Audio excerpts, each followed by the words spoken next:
From the restless corners of classic literature, welcome to Timeless Terrors, Volume 11.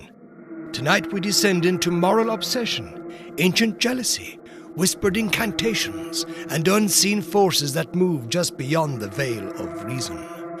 In the company of Edgar Allan Poe, H.P. Lovecraft, M.R. James, and Ambrose Bierce, we confront the quiet terrors that live within the human conscience, and the far older ones that wait patiently in the dark.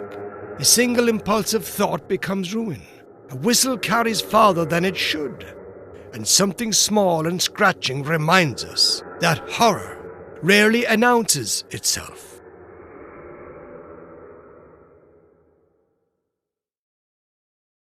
Timeless Terrors, Volume 11. Narrated for you by Jonathan Dunne. Production and narration copyright 2026. Jonathan Dunne.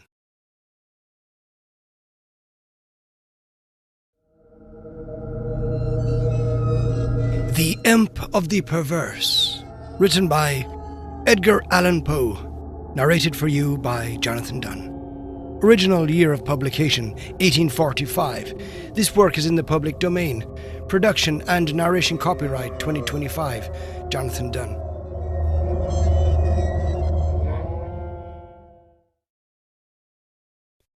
In the consideration of the faculties and impulses, of the prima mobilia of the human soul, the phrenologists have failed to make room for a propensity which, although obviously existing as a radical, primitive, irreducible sentiment, has been equally overlooked by all the moralists who have preceded them. In the pure arrogance of the reason, we have all overlooked it. We have suffered its existence to escape our senses, solely through want of belief, of faith, whether it be faith in revelation or faith in the Kabbalah. The idea of it has never occurred to us, simply because of its supererogation. We saw no need of the impulse, for the propensity. We could not perceive its necessity. We could not understand, that is to say, we could not have understood, had the notion of the primum mobile ever obtruded itself. We could not have understood in what manner it might be made to further the objects of humanity, either temporal or eternal. It cannot be denied that phrenology and, in great measure, metaphysicianism have been concocted a priori. The intellectual or logical man, rather than the understanding or observant man, set himself to imagine designs, to dictate purposes to God, having thus fathomed, to his satisfaction, the intentions of Jehovah. Out of these intentions he built his innumerable systems of mind. In the matter of phrenology, for example, we first determined naturally enough that it was the design of the deity that man should eat. We then assigned to man an organ of alimentiveness, and this organ is the scourge with which the deity compels man, will I, nil I, into eating. Secondly, having settled it to be God's will that man should continue his species, we discovered an organ of amativeness forthwith, and so with combativeness, with ideality, with casuality, with constructiveness, so in short with every organ, whether representing a propensity, a moral sentiment, or a faculty of the pure intellect. And in these arrangements of the principia of human action, the Spurzheimites, whether right or wrong in part or upon the whole, have but followed in the principle the footsteps of their predecessors, deducing and establishing everything from the preconceived destiny of man, and upon the ground of the objects of his Creator. It would have been safer to classify, if classify we must, upon the basis of what man usually or occasionally did, and was always occasionally doing, rather than upon the basis of what we took it for granted the deity intended him to do. If we cannot comprehend God in his visible works, how then in his inconceivable thoughts that call the works into being? If we cannot understand him in his objective creatures, how then in his substantive moods and phases of creation? Induction, a posteriori, would have brought phrenology to admit, as an innate and primitive principle of human action, a paradoxical something, which we may call perversiveness, for want of a more characteristic term. In the sense I intend, it is, in fact, a mobile without motive, a motive not motivert.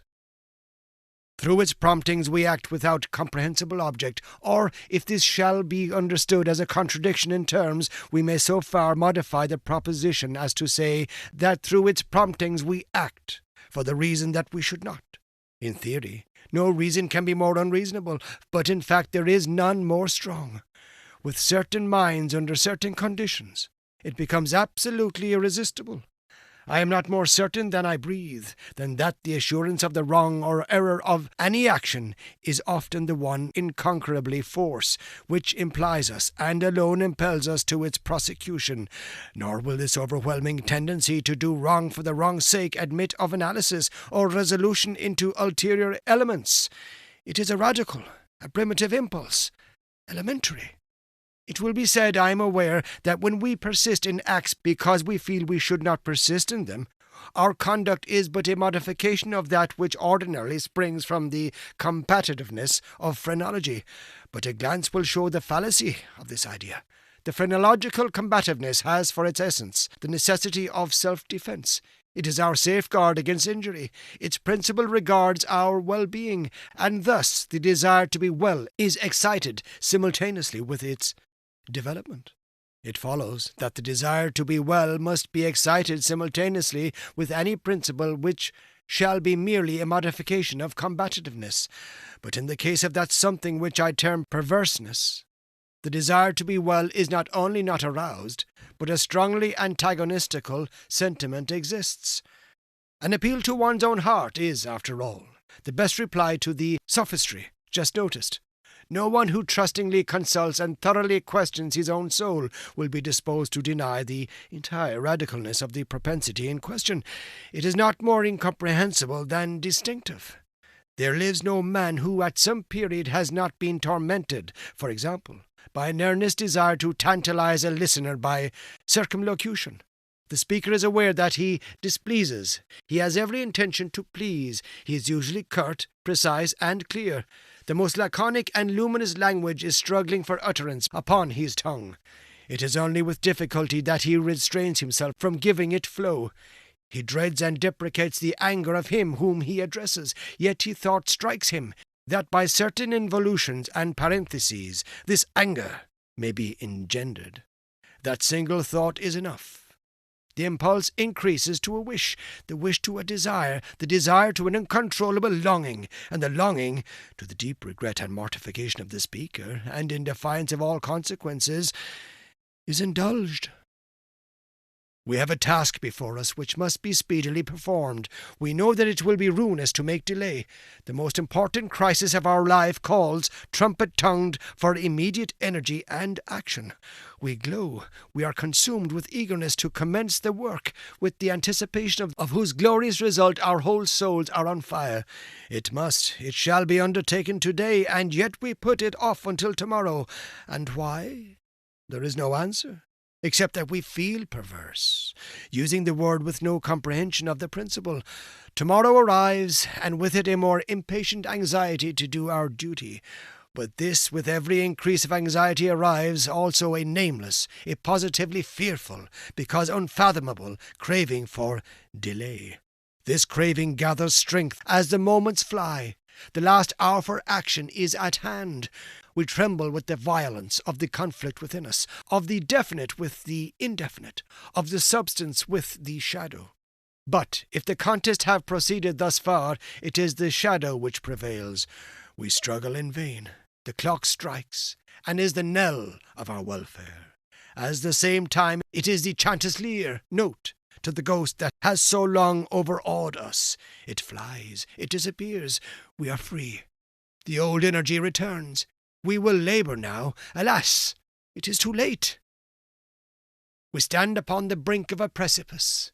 We peer into the abyss. We grow sick and dizzy. Our first impulse is to shrink from the danger. Unaccountably we remain. By slow degrees our sickness and dizziness and horror become merged in a cloud of unnameable feeling.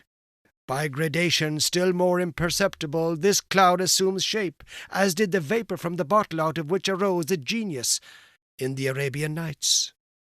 But out of this our cloud upon the precipice's edge there grows into palpability a shape, far more terrible than any genius or any demon of a tale, and yet it is but a thought, although a fearful one, and which chills the very marrow of our bones with the fierceness of the delight of its horror.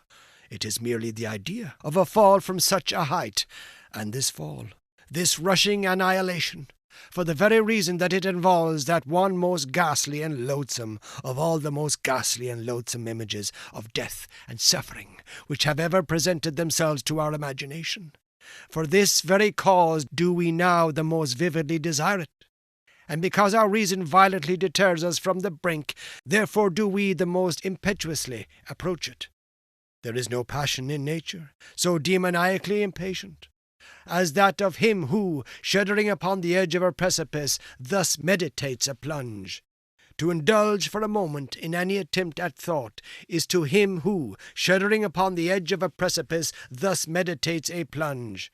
To indulge for a moment in any attempt at thought is to be inevitably lost, for reflection but urges us to forbear, and therefore it is, I say, that we cannot.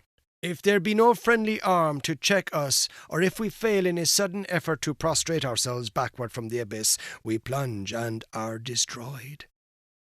Examine these similar actions as we will, we shall find them resulting solely from the spirit of the perverse. We perpetrate them because we feel that we should not. Beyond our behind this there is no intelligible principle, and we might indeed deem this perverseness a direct instigation of the arch-fiend, were it not occasionally known to operate in furtherance of good. I have said thus much, that in some measure I may answer your question, that I may explain to you why I am here, that I may assign to you something that shall have at least the faint aspect of a cause for my wearing these fetters, and for my tenanting this cell of the condemned. Had I not been thus prolix, you might either have misunderstood me altogether, or, with the rabble, have fancied me mad. As it is, you will easily perceive that I am one of the many uncounted victims of the imp of the perverse. It is impossible that any deed could have been wrought with a more thorough deliberation. For weeks, for months, I pondered upon the means of the murder. I rejected 1,000 schemes because their accomplishment involved a chance of detection. At length, in reading some French memoirs, I found an account of a nearly fatal illness that occurred to Madame Pilot through the agency of a candle accidentally poisoned. The idea struck my fancy at once. I knew my victim's habit of reading in bed. I knew, too, that his apartment was narrow and ill-ventilated, but I need not vex you with impertinent details. I need not describe the easy artifices by which I substituted, in his bedroom candle-stand, a wax-light of my own making for the one which I there found. The next morning he was discovered dead in his bed, and the coroner's verdict was death by the visitation of God. Having inherited his estate, all went well with me for years. The idea of detection never once entered my brain. Of the remains of the fatal taper I had myself carefully disposed. I had left no shadow of a clue by which it would be possible to convict, or even to suspect me of the crime. It is inconceivable how rich a sentiment of satisfaction arose in my bosom as I reflected upon my absolute security. For a very long period of time I was accustomed to revel in this sentiment. It afforded me more real delight than all the mere worldly advantages accruing from my sin. But there arrived at length an epoch, from which the pleasurable feeling grew, by scarcely imperceptible gradations, into a haunting and harassing thought. It harassed because it haunted. I could scarcely get rid of it for an instant. It is quite a common thing to be thus annoyed with the ringing in our ears, or rather in our memories, of the burthen of some ordinary song, or some unimpressive snatches from an opera, nor will be the less tormented if the song in itself be good, or the opera meritorious. In this manner at last I would perpetually catch myself pondering upon my security, and repeating, in a low undertone, the phrase, "I am safe." One day, while sauntering along the streets, I arrested myself in the act of murmuring, half aloud, these customary syllables. In a fit of petulance I remodelled them thus: "I am safe. I am safe. Yes, if I be not fool enough to make open confession." No sooner had I spoken these words than I felt an icy chill creep to my heart. I had had some experience in these fits of perversity, whose nature I have been at some trouble to explain. And I remembered well that in no instance I had successfully resisted their attacks, and now my own casual self-suggestion that I might possibly be fool enough to confess the murder of which I had been guilty confronted me, as if the very ghost of him whom I had murdered, and beckoned me on to death. At first I made an effort to shake off this nightmare of the soul. I walked vigorously, faster, still faster. At length I ran. I felt a maddening desire to shriek aloud. Every succeeding wave of thought overwhelmed me with new terror, for, alas, I too well understood that to think in my situation was to be lost. I still quickened my pace. I bounded like a madman through the crowded thoroughfares. At length the populace took the alarm, and pursued me. I felt then the consummation of my fate. Could I have torn out my tongue, I would have done it, but a rough voice resounded in my ears. A rougher grasp seized me by the shoulder. I turned. I gasped for breath. For a moment I experienced all the pangs of suffocation.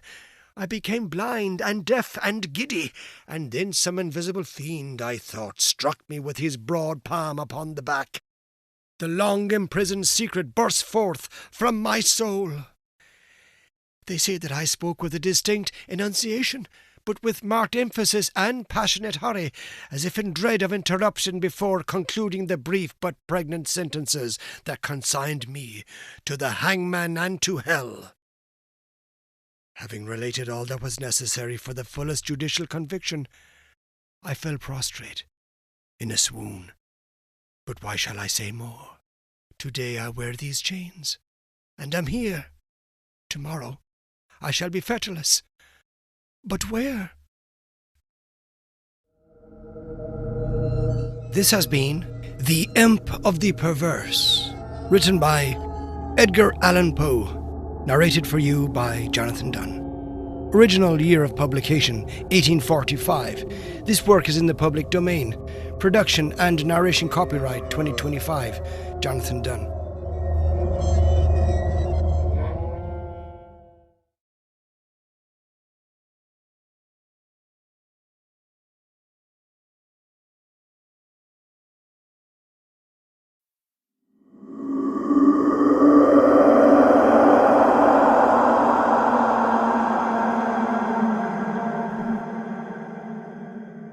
The Tree, written by H.P. Lovecraft.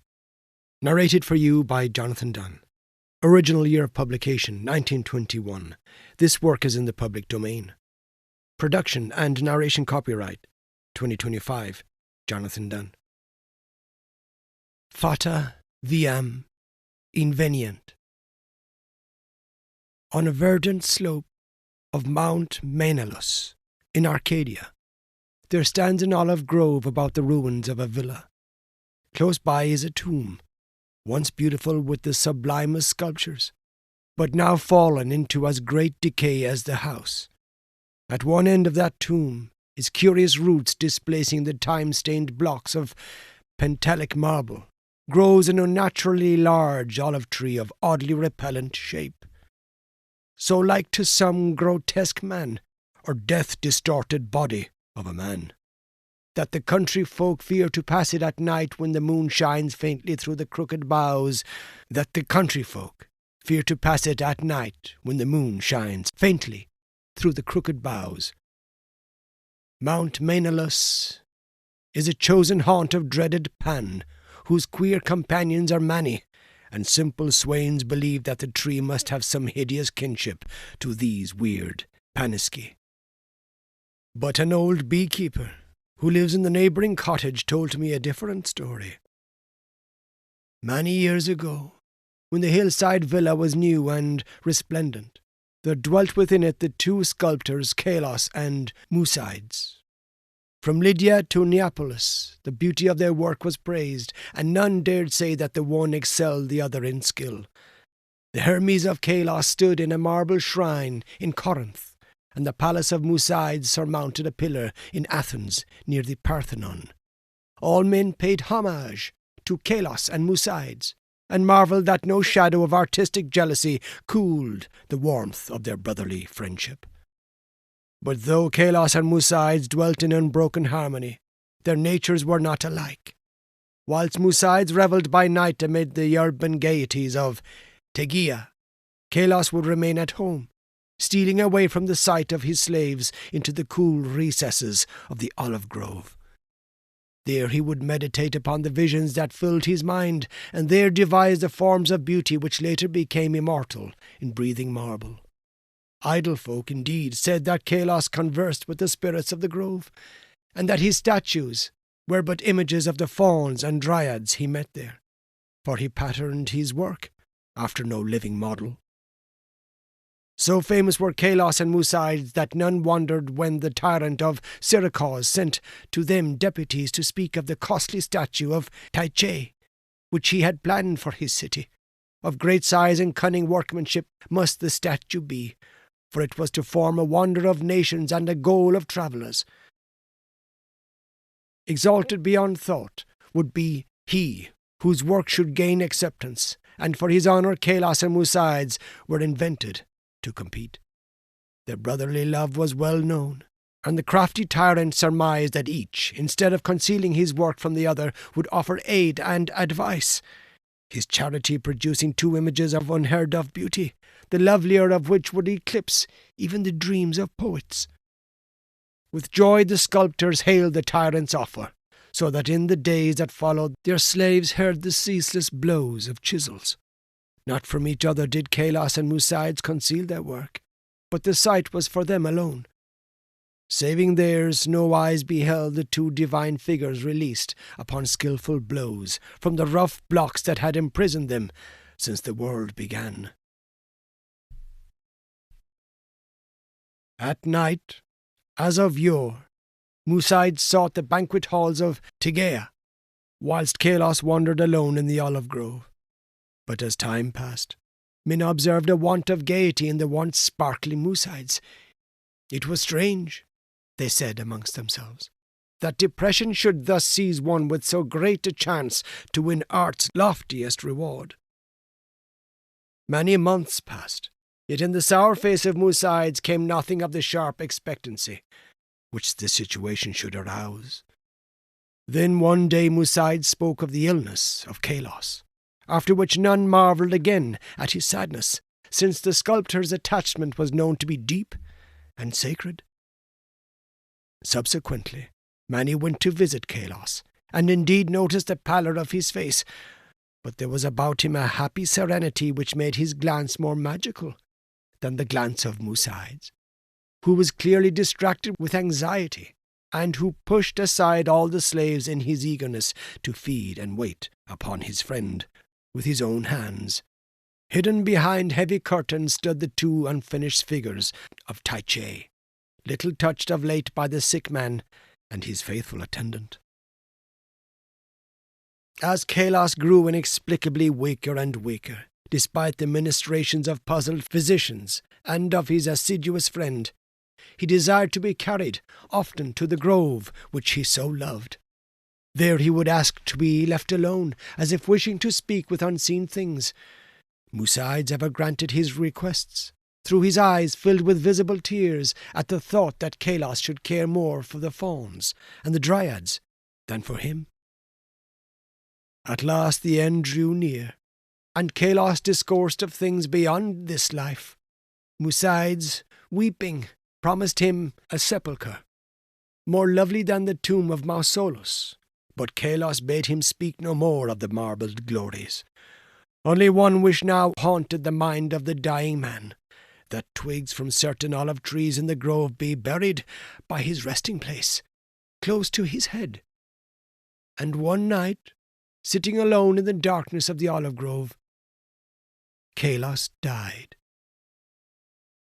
Beautiful beyond words was the marble sepulchre which stricken Musaids carved for his beloved friend. None but Kalos himself could have fashioned such base reliefs, wherein were displayed all the splendours of Elysium. Nor did Musaids fail to bury close to Kalos's head the olive twigs from the grove.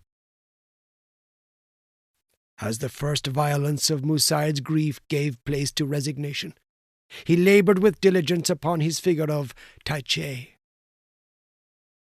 All honour was now his, since the tyrant of Syracuse would have the work of none save him or Kalos.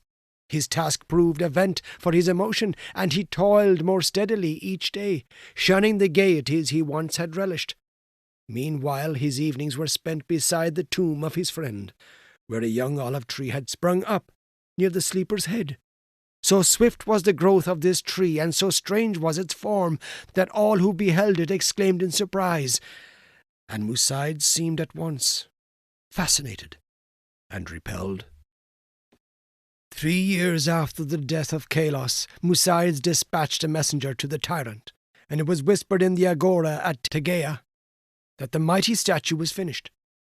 By this time the tree by the tomb had attained amazing proportions, exceeding all other trees of its kind, and sending out a singularly heavy branch above the apartment in which Musaids laboured. As many visitors came to view the prodigious tree as to admire the art of the sculptor, so that Musaids was seldom alone. But he did not mind his multitude of guests. Indeed, he seemed to dread being alone now that his absorbing work was done.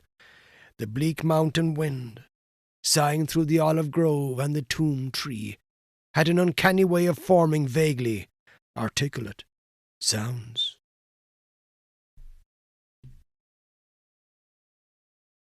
The sky was dark on the evening that the tyrant's emissaries came to Tegea. It was definitely known that they had come to bear away the great image of Tai Che, and bring eternal honour to Musaids. So their reception by the proxenoi was of great warmth. As the night wore on, a violent storm of wind broke over the crest of Mainalus, and the men from far Syracuse were glad that they rested snugly in the town. They talked of their illustrious tyrant, and of the splendour of his capital, and exulted in the glory of the statue which Musaids had wrought for him. And then the men of Tegea spoke of the goodness of Musaids, and of his heavy grief for his friend, and how not even the coming laurels of art could console him in the absence of Kalos, who might have worn these laurels instead. Of the tree which grew by the tomb near the head of Kalos they also spoke. The wind shrieked more horribly, and both the Syracusans and the Arcadians prayed to Iolus. In the sunshine of the morning the proxenoi led the tyrant's messengers up the slope to the abode of the sculptor. But the night wind had done strange things. Slaves' cries ascended from a scene of desolation, and no more amidst the olive grove rose the gleaming colonnades of that vast hall wherein Musaids had dreamt and toiled. Lone and shaken mourned the humble courts and the lower walls, for upon the sumptuous greater peristyle had fallen squarely the heavy overhanging bough of the strange new tree, reducing the stately poem in marble with odd completedness to a mound of unsightly ruins. Strangers and Tegeans stood aghast, looking about the wreckage to the great sinister tree whose aspect was so weirdly human, and whose roots reached so queerly into the sculptured sepulchre of Kalos. And their fear and dismay increased when they searched the fallen apartment. For of the gentle Musaids, and of the marvellously fashioned image of Tai Che, no trace could be discovered. Amid such stupendous ruin only chaos dwelt, and the representatives of 2 cities left disappointed. Syracusans that they had no statue to bear home, Tegeans that they had no artist to crown. However, the Syracusans obtained after a while a very splendid statue in Athens, and the Tegeans consoled themselves by erecting in the agora a marble temple commemorating the gifts, virtues, and brotherly piety of Musaids. But the olive grove still stands, as does the tree growing out of the tomb of Kalos. And the old beekeeper told me that sometimes the bough whispers to one another in the night wind, saying over and over again, "Oida, Oida, I know, I know.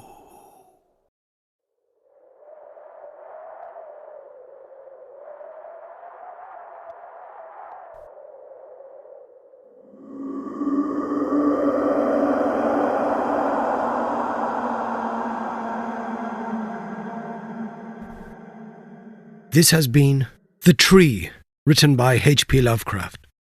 Narrated for you by Jonathan Dunne. Original year of publication, 1921.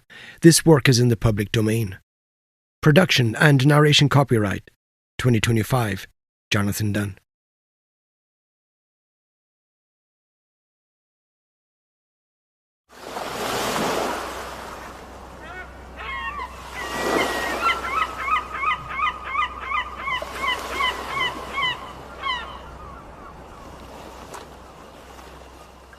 Oh, whistle, and I'll come to you, my lad.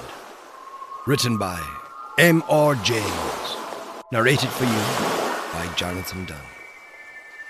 Original year of publication, 1904. This work is in the public domain. Production and narration copyright, 2025. Jonathan Dunne.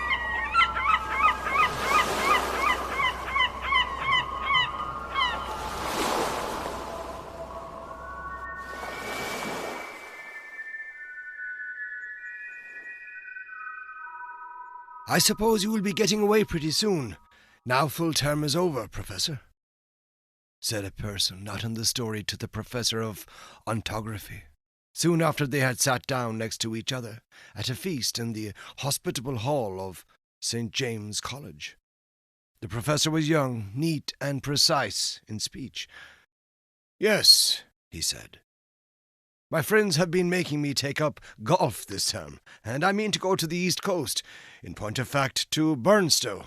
I dare say you know it, for a week or 10 days, to improve my game. I hope to get off tomorrow. Oh, Parkins, said his neighbour on the other side.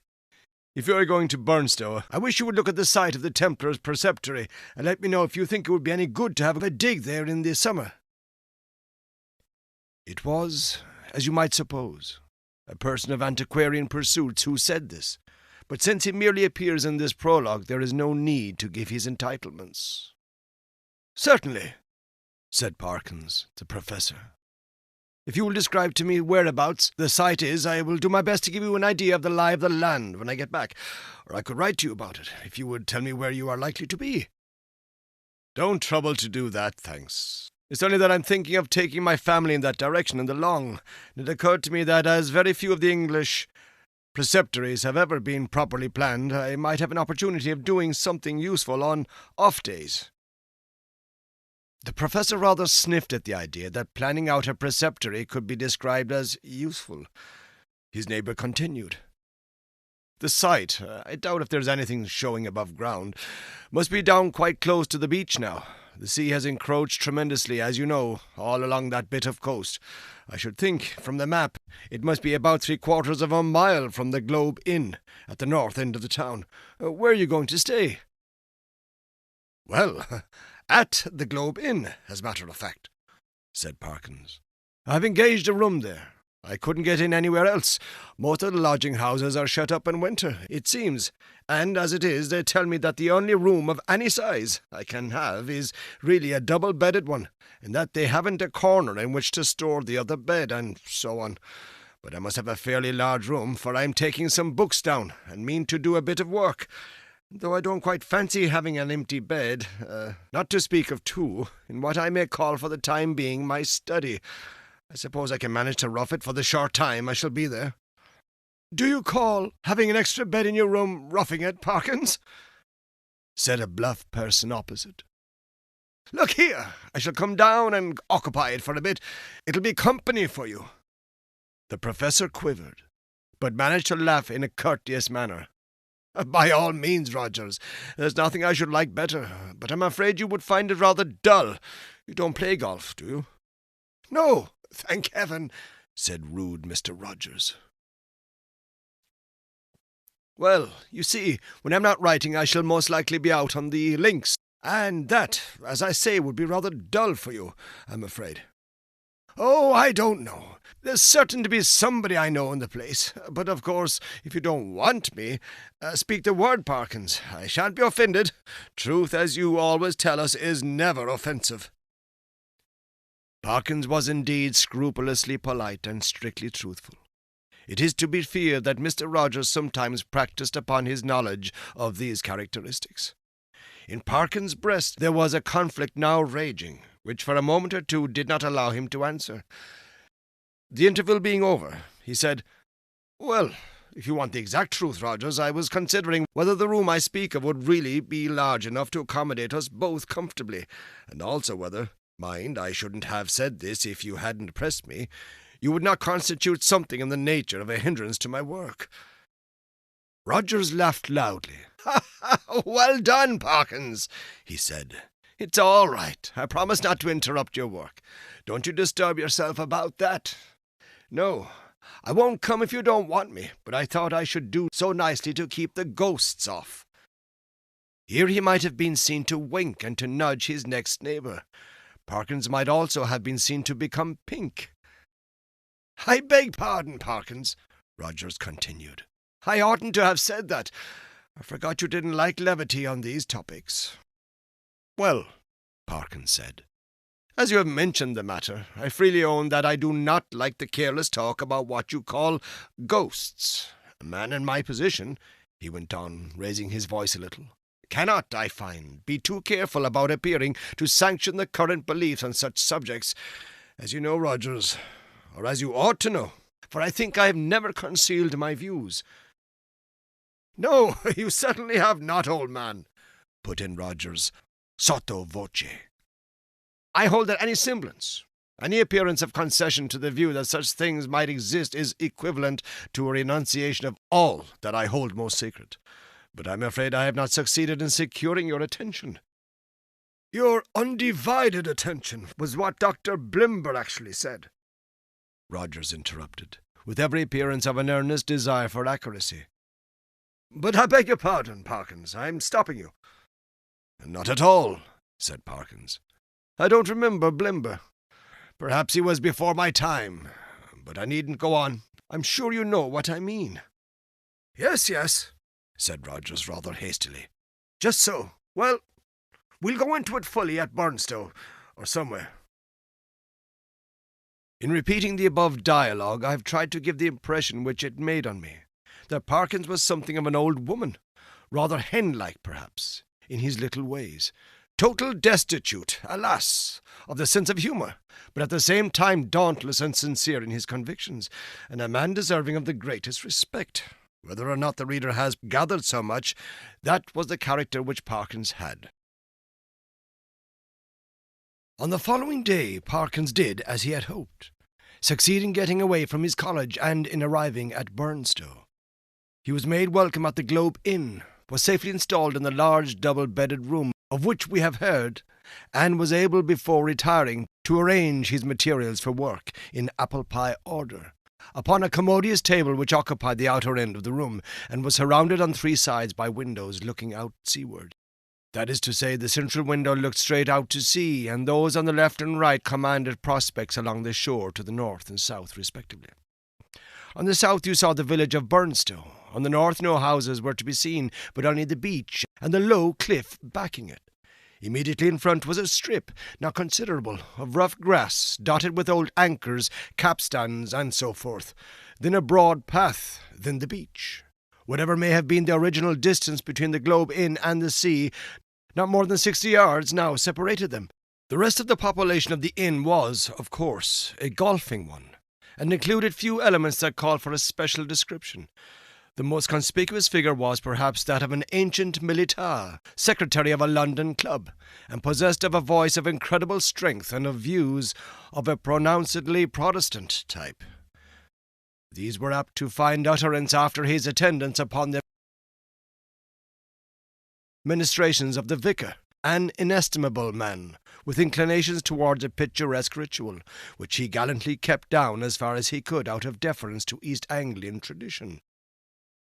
Professor Parkins, one of whose principal characteristics was pluck, spent the greater part of the day following his arrival at Burnstow in what he had called improving his game, in company with this Colonel Wilson, and during the afternoon, whether the process of improvement were to blame or not, I am not sure, the Colonel's demeanour assumed a colouring so lurid that even Parkins jibed at the thought of walking home with him from the links. He determined, after a short and furtive look at that bristling moustache and those incarnadined features, that it would be wiser to allow the influences of tea and tobacco to do what they could with the Colonel before the dinner hour should render a meeting inevitable.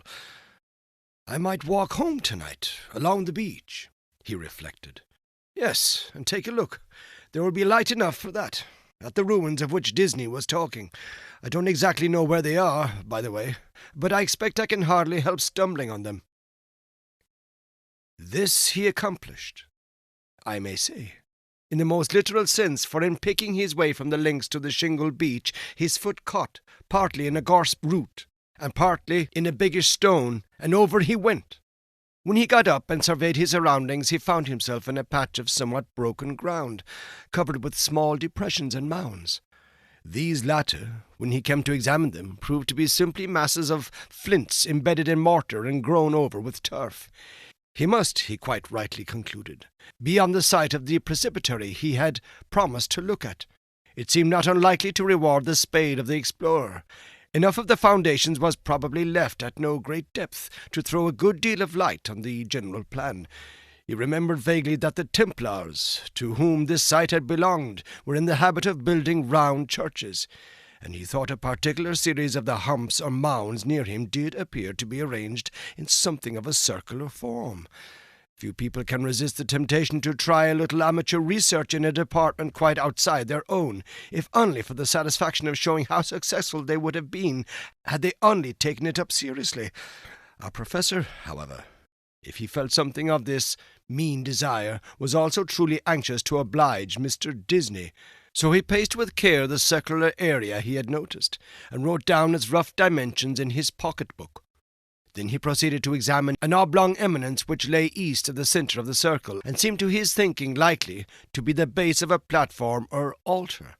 At one end of it, the northern, a patch of the turf was gone, removed by some boy or other creature, ferre naturae. It might, he thought, be as well to probe the soil here for evidences of masonry, and he took out his knife and began scraping away the earth. And now followed another little discovery. A portion of soil fell inward as he scraped, and disclosed a small cavity. He lighted one match after another to help him to see of what nature the hole was, but the wind was too strong for them all. By tapping and scratching the sides with his knife, however, he was able to make out that it must be an artificial hole in masonry. It was rectangular, and the sides, top and bottom, if not actually plastered, were smooth and regular. Of course it was empty. No! As he withdrew the knife, he heard a metallic clink, and when he introduced his hand, it met with a cylindrical object lying on the floor of the hole. Naturally enough, he picked it up, and when he brought it into the light, now fast fading, he could see that it, too, was of man's making. A metal tube about 4 inches long, and evidently of some considerable age. By the time Parkins had made sure that there was nothing else in this odd receptacle, it was too late and too dark for him to think of undertaking any further search. What he had done had proved so unexpectedly interesting that he determined to sacrifice a little more of the daylight on the morrow to archaeology. The object which he now had safe in his pocket was bound to be of some slight value at least, he felt sure. Bleak and solemn was the view on which he took a last look before starting homeward. A faint yellow light in the west showed the links, on which a few figures moving towards the clubhouse were still visible. The squat Martello Tower, the lights of Alzey village, the pale ribbon of sands intersected at intervals by black wooden groins. The dim and murmuring sea. The wind was bitter from the north, but was at his back when he set out for the globe. He quickly rattled and clashed through the shingle and gained the sand, upon which, but for the groins which had to be got over every few yards, the going was both good and quiet. One last look behind, to measure the distance he had made since leaving the ruined Templars' church, showed him a prospect of company on his walk. in the shape of a rather indistinct personage, who seemed to be making great efforts to catch up with him, but made little, if any, progress. I mean that there was an appearance of running about his movements, but that the distance between him and Parkins did not seem to materially to lessen. So, at least Parkins thought, and decided that he almost certainly did not know him, that it would be absurd to wait until he came up. For all that, company, he began to think, would really be very welcome on that lonely shore. If only you could choose your companion. In his enlightened days he had read of meetings in such places which even now would hardly bear thinking of. He went on thinking of them, however, until he reached home, and particularly of one which catches most people's fancy at some time of their childhood. Now, I saw in my dream that Christian had gone but a very little way when he saw a foul fiend coming over the field to meet him. What should I do now? He thought. If I looked back and caught sight of a black figure sharply defined against the yellow sky, and saw that it had horns and wings, I wonder whether I should stand or run for it. Luckily, the gentleman behind is not of that kind, and seems to be about as far off now as when I saw him first. Well, at this rate he won't get his dinner as soon as I shall, and, dear me, it's within a quarter of an hour of the time now. I must run. Parkins had, in fact, very little time for dressing.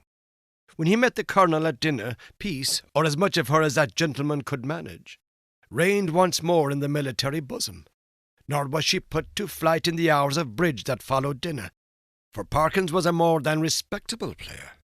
When, therefore, he retired towards 12 o'clock, he felt he had spent his evening in quite a satisfactory way, and that, even for so long as a fortnight or 3 weeks, life at the Globe would be supportable under similar conditions. Especially, thought he, if I go on improving my game. As he went along the passages, he met the boots of the Globe. He stopped and said, "Beg your pardon, sir, but I was a-brushing your coat just now. There was something fell out of the pocket. I put it on your desk of drawers, sir, in your room, sir. A piece of pipe or something of that, sir. Thank you, sir. You'll find it on your chest of drawers, sir. Yes, sir. Good night, sir." The speech served to remind Parkins of his little discovery of that afternoon. It was with some considerable curiosity that he turned it over by the light of his candles. It was of bronze, he now saw, and was shaped very much after the manner of the modern dog whistle. In fact, it was. Yes, certainly it was. Actually, no more nor less than a whistle. He put it to his lips, but it was quite full of a fine caked-up sand or earth, which would not yield to knocking, but must be loosened with a knife. Tidy as ever in his habits, Parkins cleared out the earth onto a piece of paper, and took the latter to the window to empty it out. The night was clear and bright, as he saw when he had opened the casement, and he stopped for an instant to look at the sea, and note a belated wanderer stationed on the shore in front of the inn. Then he shut the window, a little surprised at the late hours people kept at Burnstow, and took his whistle to the light again. Why, surely there were marks on it, and not merely marks, but letters. A very little rubbing rendered the deeply cut inscription quite legible, but the professor had to confess, after some earnest thought, that the meaning of it was obscure to him as the writing on the wall to Belshazzar. There were legends both on the front and on the back of the whistle. The one read thus: Fla, Fur, Bis, Fle. The other, Quis est iste qui uinit. I ought to be able to make it out, he thought, but I suppose I am a little rusty in my Latin. When I come to think of it, I don't believe I even know the word for a whistle. The long one does seem simple enough. It ought to mean, who is coming? Well, the best way to find out is evidently to whistle for him. He blew tentatively, and stopped suddenly, startled and yet pleased at the note he had elicited.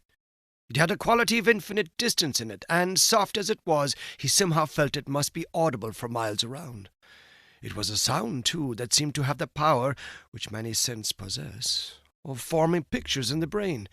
he saw quite clearly for a moment a vision of a wide, dark expanse at night, with a fresh wind blowing, and in the midst a lonely figure.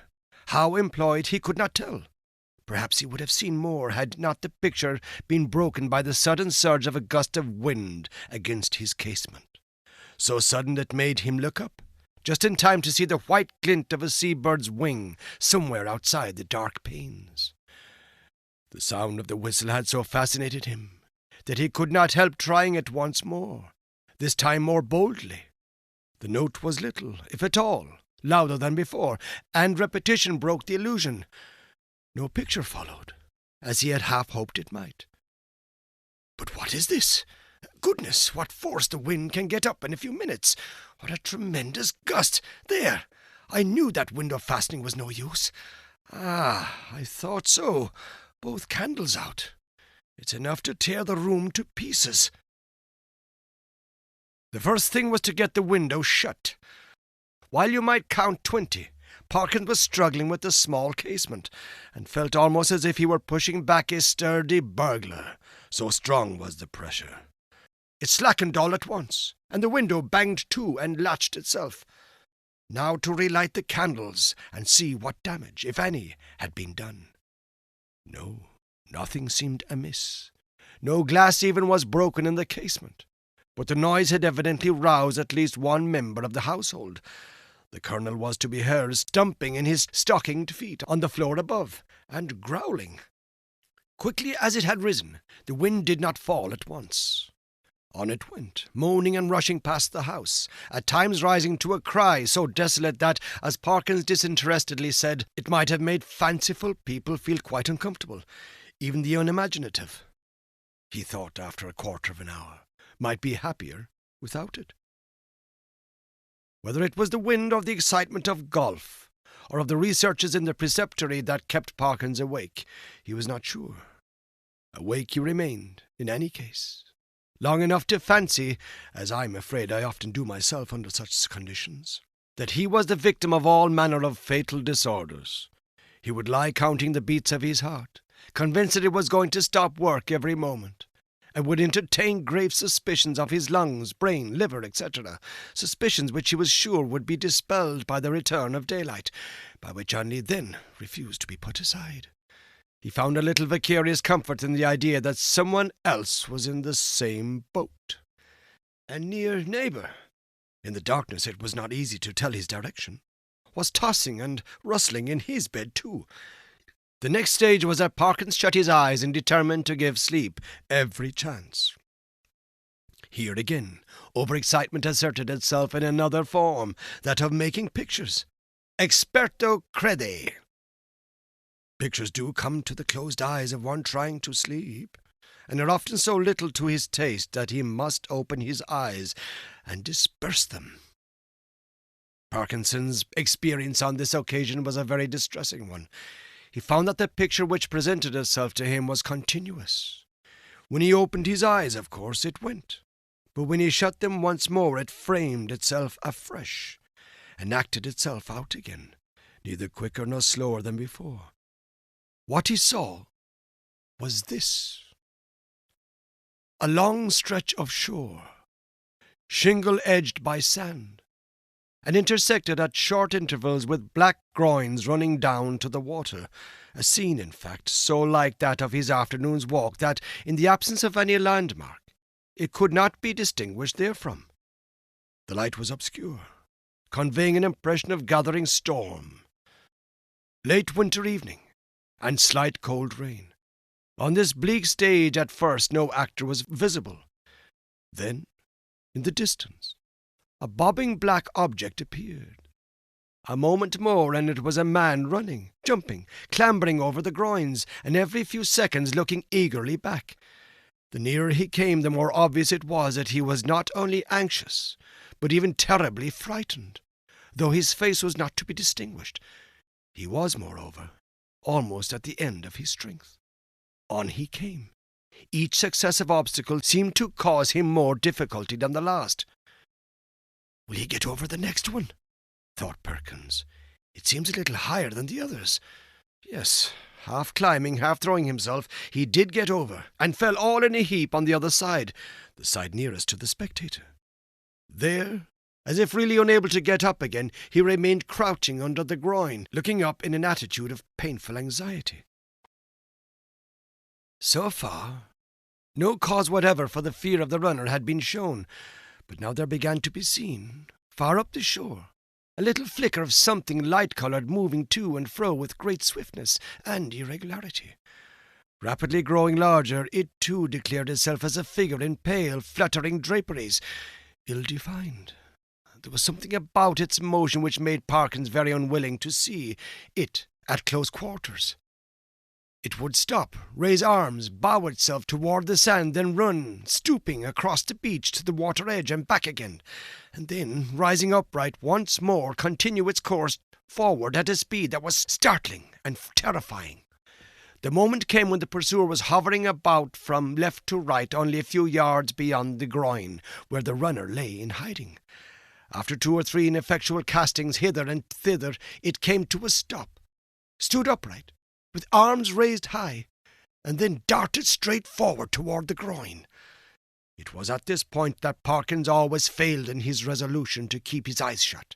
With many misgivings as to incipient failure of eyesight, overworked brain, excessive smoking, and so on, he finally resigned himself to light his candle, get out a book, and pass the night waking, rather than be tormented by this persistent panorama, which he saw clearly enough could only be a morbid reflection of his walk and his thoughts on that very day.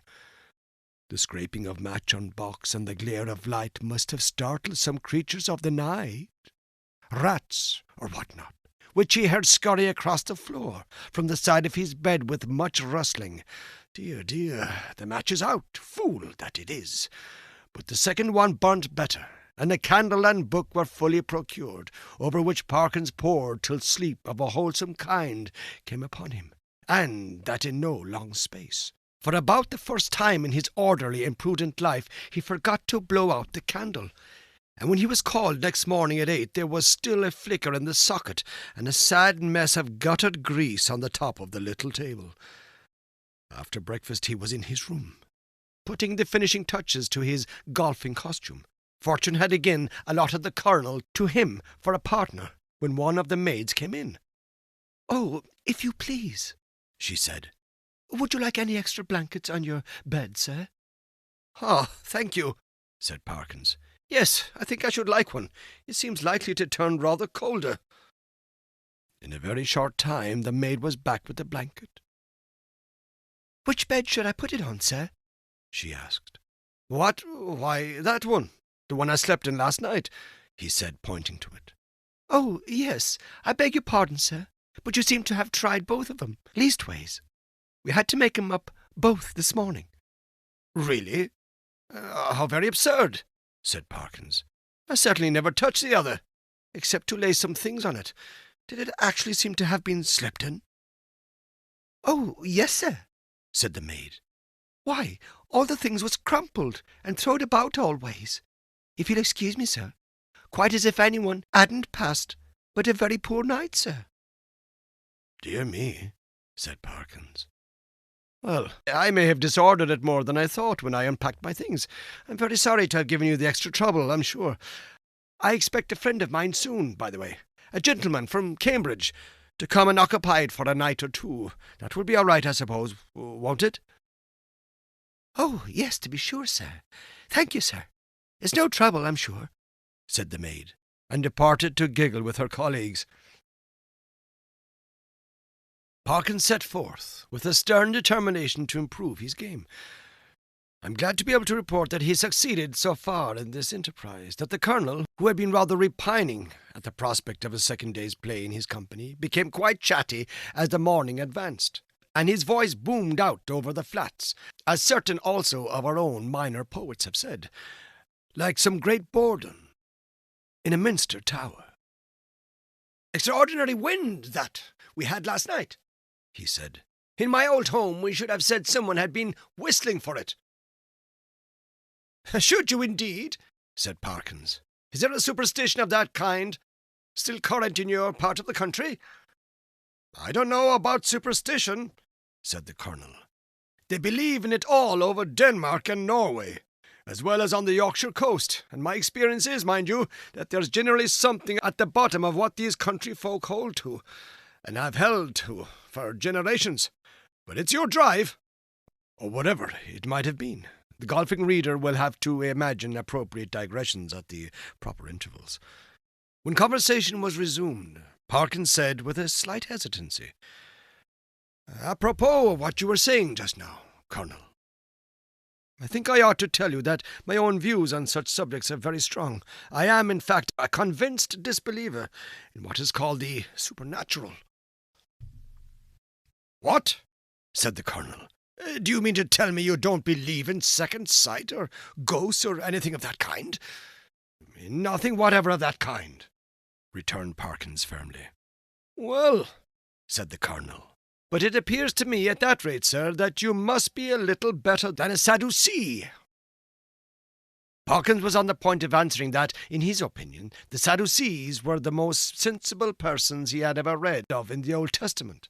But feeling some doubt as to whether much mention of them was to be found in that work, he preferred to laugh the accusation off. "Perhaps I am," he said. "But here, give me my cleek, boy. Excuse me one moment, Colonel." A short interval. "Now, as to whistling for the wind, let me give you my theory about it. The laws which govern winds are really not at all perfectly known to fisher folk, and such, of course, not known at all. A man or woman of eccentric habits, perhaps, or a stranger is seen repeatedly on the beach at some unusual hour, and is heard whistling. Soon afterwards, a violent wind rises. A man who could read the sky perfectly, or who possessed a barometer, could have foretold that it would. The simple people of a fishing village have no barometers, and only a few rough rules for prophesying weather. What more natural than that the eccentric personage I postulated should be regarded as having raised the wind, or that he or she should clutch eagerly at the reputation of being able to do so? Now, take last night's wind. As it happens, I myself was whistling. I blew a whistle twice, and the wind seemed to come absolutely in answer to my call. If anyone had seen me—" The audience had been a little restive under this harangue, and Parkins had, I fear, fallen somewhat into the tone of a lecturer. But at the last sentence the Colonel stopped. "Whistling, were you?" he said. "And what sort of whistle did you use? Play this stroke first." Interval. "About that whistle you were asking, Colonel. It's rather a curious one. I have it in my— No, I see I've left it in my room. As a matter of fact, I found it yesterday." And then Parkins narrated the manner of his discovery of the whistle, upon hearing which the Colonel grunted, and opined that in Parkins' place he should himself be careful about using a thing that had belonged to a set of papists, of whom, speaking generally, it might be affirmed that you never know what they might not have been up to. From this topic he diverged to the enormities of the vicar, who had given notice on the previous Sunday that Friday would be the feast of St. Thomas the Apostle, and that there would be service at 11 o'clock in the church. This and other similar proceedings constituted, in the Colonel's view, a strong presumption that the vicar was a concealed papist, if not a Jesuit. And Parkins, who could not very readily follow the Colonel in this region, did not disagree with him. In fact, they got on so well together in the morning that there was no talk on either side of their separating after lunch. Both continued to play well during the afternoon, or at least well enough to make them forget everything else, until the light began to fail them. Not until then did Parkins remember that he had meant to do some more investigating at the preceptory. But it was of no great importance, he reflected. One day was as good as another. He might as well go home with the Colonel. As they turned the corner of the house, the Colonel was almost knocked down by a boy who rushed into him at the very top of his speed, and then, instead of running away, remained hanging on to him and panting. The first words of the warrior were naturally those of reproof and objurgation, but he very quickly discerned that the boy was almost speechless with fright. Inquiries were useless at first. When the boy got his breath, he began to howl, and still clung to the Colonel's legs. He was at last detached, but continued to howl. "What in the world is the matter with you? What have you been up to? What have you seen?" said the two men. "Oh, I seen it wave at me out of the window," wailed the boy. "and I don't like it." "Oh, what window?" said the irritated Colonel. "Come, pull yourself together, my boy." "The front window it was, at the hotel," said the boy. At this point, Parkins was in favour of sending the boy home, but the Colonel refused. He wanted to get to the bottom of it, he said. It was most dangerous to give a boy such a fright as this one had had, and if it turned out that the people had been playing jokes, they should suffer for it in some way. And by a series of questions he made out this story. The boy had been playing about on the grass in front of the globe with some others. Then they had gone home to their teas, and he was just going, when he happened to look up at the front window and see it a-wiving at him. It seemed to be a figure of some sort, in white as far as he knew. Couldn't see its face, but it wived at him. And it warn't a right thing, not to say not a right person. Was there a light in the room? No, he didn't think to look if there was a light. Which was the window? Was it the top one or the second one? The second one it was. The big window what got two little ones at the sides. "Very well, my boy," said the Colonel after a few more questions. "You run away home now. I expect it was some person trying to give you a start.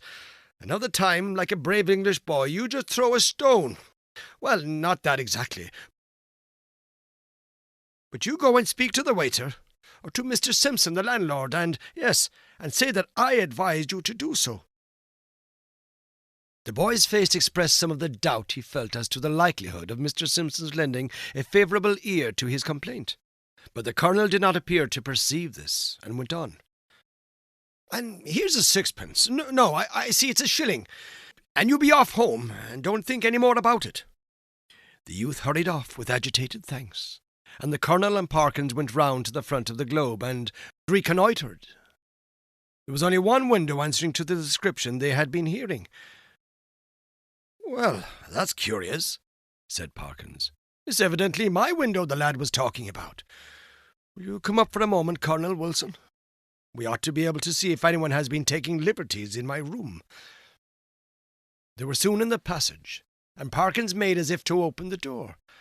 Then he stopped, and felt in his pockets.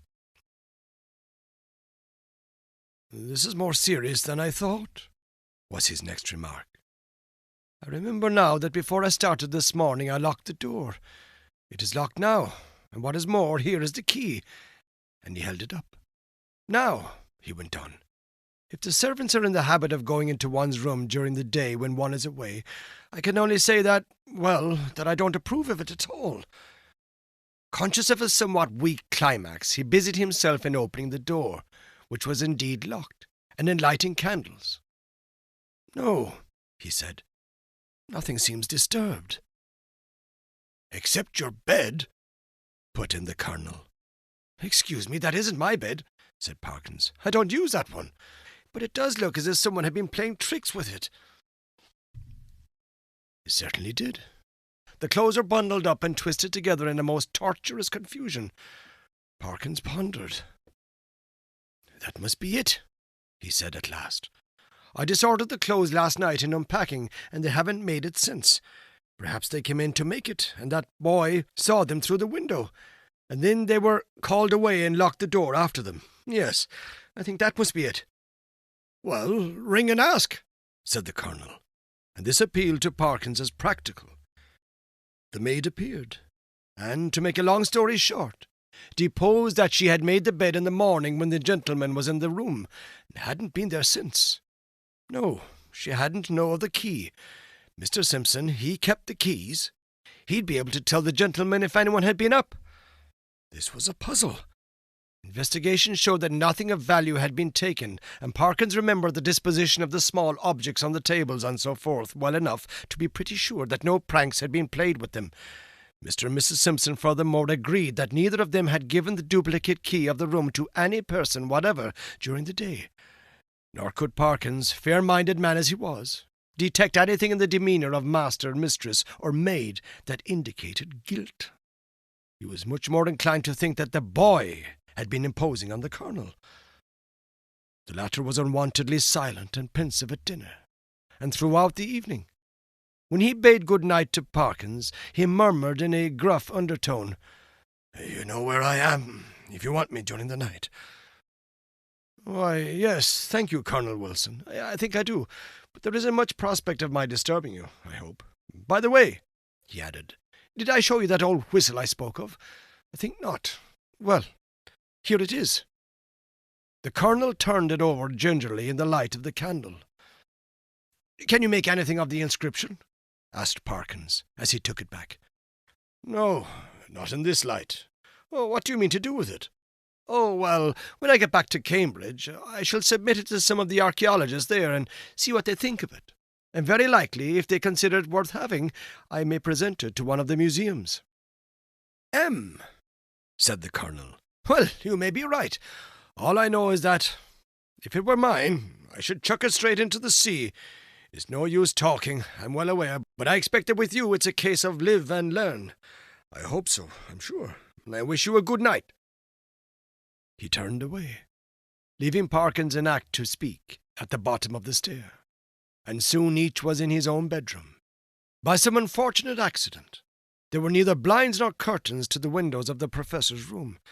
The previous night he had thought little of this, but tonight there seemed every prospect of a bright moon rising to shine directly on his bed, and probably wake him later on. When he noticed this, he was a good deal annoyed, but with an ingenuity which I can only envy. He succeeded in rigging up, with the help of a railway rug, some safety pins, and a stick and umbrella, a screen, which, if it only held together, would completely keep the moonlight off his bed. And shortly afterwards he was comfortably in that bed. When he had read his somewhat solid work long enough to produce a decided wish for sleep, he cast a drowsy glance around the room, blew out the candle, and fell back upon the pillow. He must have slept soundly for an hour or more, when a sudden clatter shook him in a most unwelcome manner. In a moment he realized what had happened. His carefully constructed screen had given way, and a very bright frosty moon was shining directly on his face. This was highly annoying. Could he possibly get up and reconstruct the screen, or could he manage to sleep if he did not? For some minutes he lay and pondered over the possibilities. Then he turned over sharply, and with all his eyes open, lay breathlessly listening. There had been a movement, he was sure, in the empty bed on the opposite side of the room. Tomorrow he would have it moved, for there must be rats or something playing about in it. It was quiet now. No, the commotion began again. There was a rustling and shaking, surely more than any rat could cause. I can figure to myself something of the Professor's bewilderment and horror, for I have in a dream 30 years back seen the same thing happen. But the reader will hardly, perhaps, imagine how dreadful it was to him to see a figure suddenly sit up in what he had known was an empty bed. He was out of his own bed in one bound, and made a dash towards the window where lay his only weapon, the stick with which he had propped his screen. This was, as it turned out, the worst thing he could have done, because the personage in the empty bed, with a sudden smooth motion, slipped from the bed and took up a position with outspread arms, between the two beds and in front of the door. Parkins watched it in a horrid perplexity. Somehow the idea of getting past it and escaping through the door was intolerable to him. He could not have borne, he didn't know why, to touch it. And as for its touching him, he would sooner dash himself through the window than have that happen. It stood for the moment in a band of dark shadow, and he had not seen what its face was like. Now it began to move in a stooping posture, and all at once the spectator realized with some horror and some relief that it must be blind, for it seemed to feel about with its muffled arms in a groping and random fashion. Turning half away from him, it became suddenly conscious of the bed he had just left, and darted towards it, and bent over and felt the pillows in a way which made Parkins shudder as he had never in his life thought it possible. In a very few moments it seemed to know that the bed was empty, and then, moving forward in the area of light and facing the window, it showed for the first time what manner of thing it was. Parkins, who very much dislikes being questioned about it, did once describe something of it in my hearing, and I gathered that what he chiefly remembers about it is a horrible and intensely horrible face of crumpled linen. What expression he read upon it he could not or would not tell, but that the fear of it went nigh to maddening him is certain. But he was not at leisure to watch it for long. With formidable quickness it moved into the middle of the room, and as it groped and waved, one corner of its draperies swept across Parkins' face. He could not, though he knew how perilous a sound was, he could not keep back a cry of disgust, and this gave the searcher an instant clue. It leapt towards him upon the instant, and the next moment he was halfway through the window backwards, uttering cry upon cry at the utmost pitch of his voice, and the linen face was thrust close into his own. At this, almost the last possible second, deliverance came, as you will have guessed. The Colonel burst the door open, and was just in time to see the dreadful group at the window. When he reached the figures, only one was left. Parkins sank forward into the room in a faint, and before him on the floor lay a tumbled heap of bedclothes. Colonel Wilson asked no questions, but busied himself in keeping everyone else out of the room and in getting Parkins back to his bed, and himself, wrapped in a rug, occupied the other bed for the rest of the night. Early on the next day, Rogers arrived, more welcome than he would have been a day before, and the three of them held a very long consultation in the professor's room. At the end of it, the colonel left the hotel door carrying a small object between his finger and thumb, which he cast as far into the sea as a very brawny arm could send it. Later on, the smoke of a burning ascended from the back premises of the Globe. Exactly what explanation was patched up for the staff and visitors at the hotel, I must confess, I do not recollect. The professor was somehow cleared of the ready suspicion of delirium tremens, and the hotel of the reputation of a troubled house. There is not much question as to what would have happened to Parkins if the colonel had not intervened when he did. He would either have fallen out of the window, or else lost his wits. But it is not so evident what more the creature that came in answer to the whistle could have done than frighten. There seemed to be absolutely nothing material about it save the bedclothes, of which it had made itself a body. The colonel, who remembered a not very dissimilar occurrence in India, was of opinion that if Parkins had closed it, it could really have done very little, and that its one power was that of frightening. The whole thing, he said, served to confirm his opinion of the Church of Rome. There is really nothing more to tell. But, as you may imagine, the professor's views on certain points are less clear-cut than they used to be. His nerves, too, have suffered. He cannot even now see a surplice hanging on a door quite unmoved, and the spectacle of a scarecrow in a field late on a winter afternoon has cost him more than one sleepless night.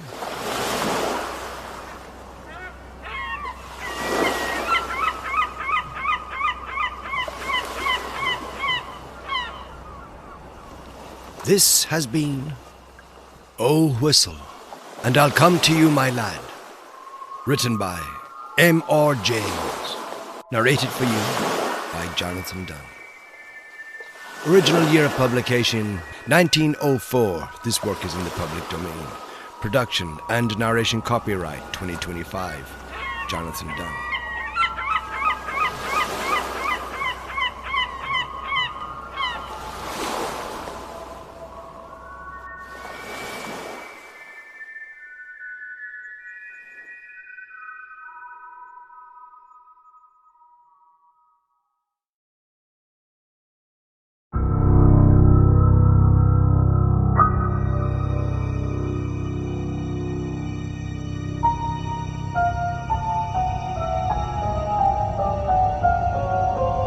A Vine on a House, written by Ambrose Bierce, narrated for you by Jonathan Dunne. Original year of publication, 1905. This work is in the public domain. Production and narration copyright, 2026. Jonathan Dunne.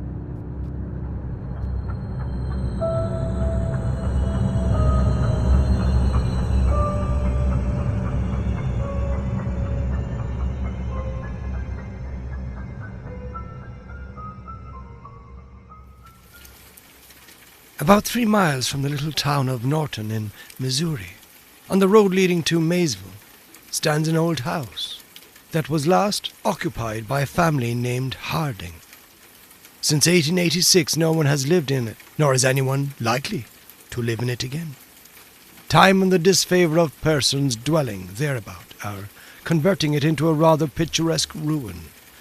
An observer unacquainted with its history would hardly put it into the category of haunted houses, yet in all the region round such is its evil reputation.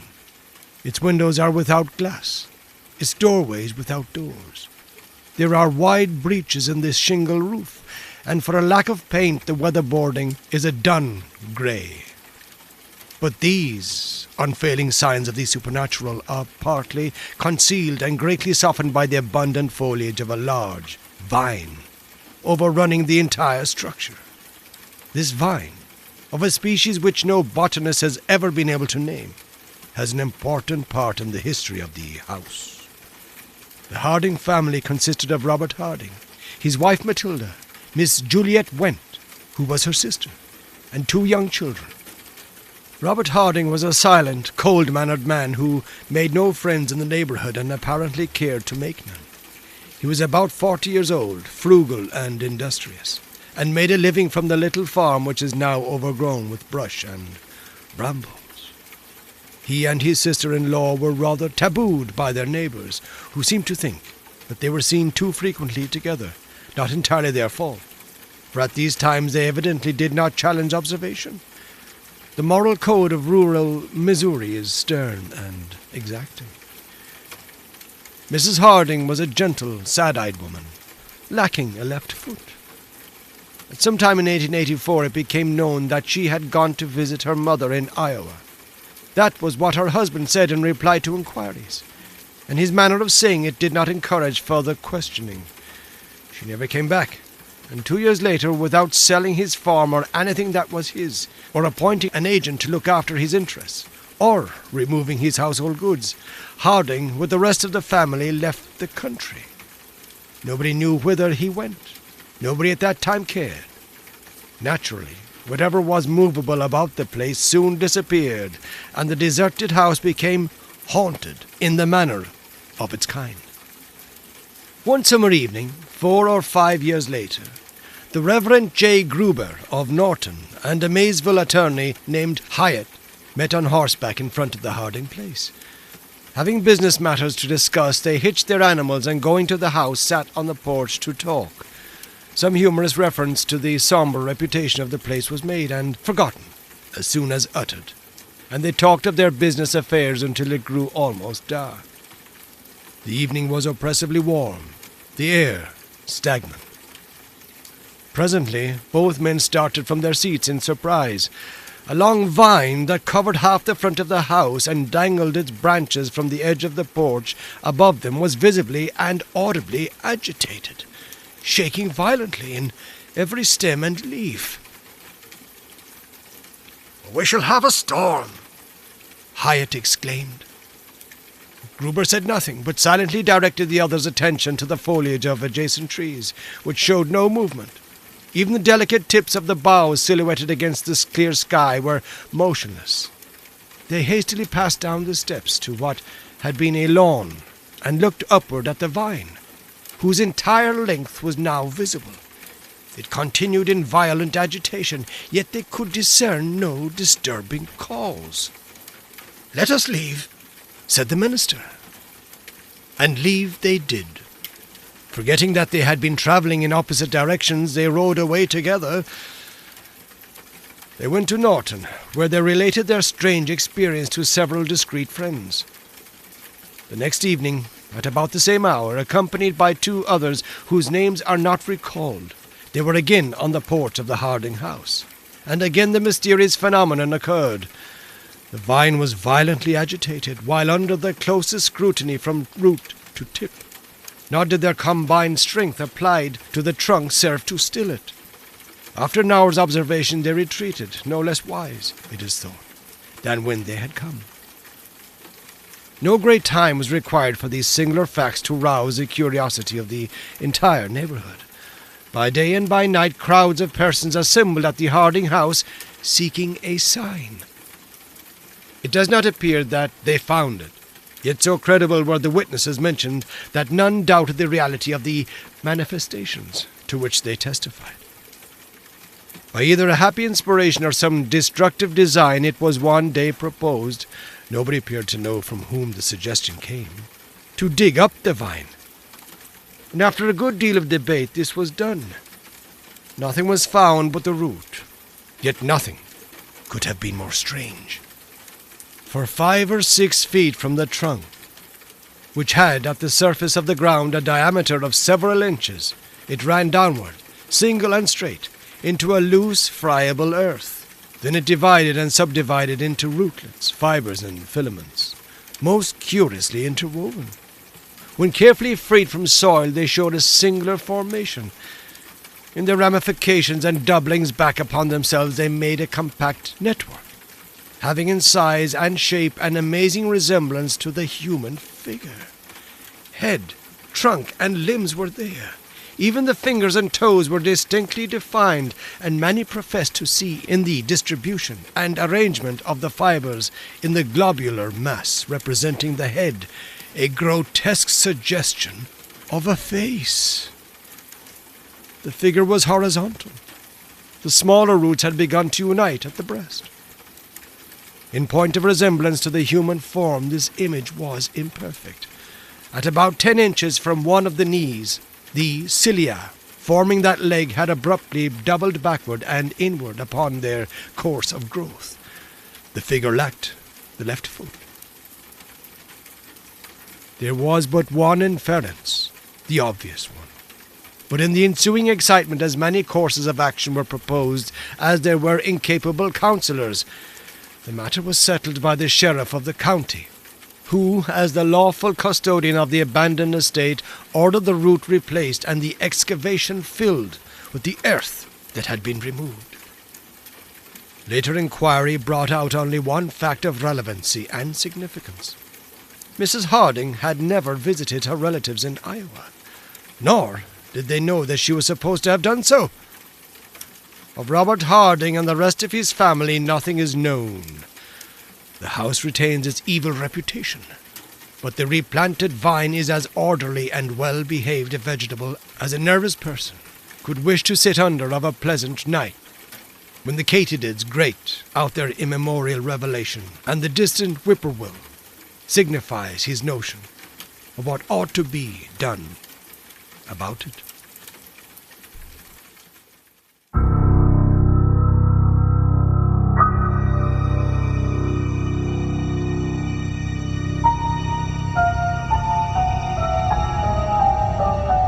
This has been A Vine on a House, written by Ambrose Bierce, narrated for you by Jonathan Dunne.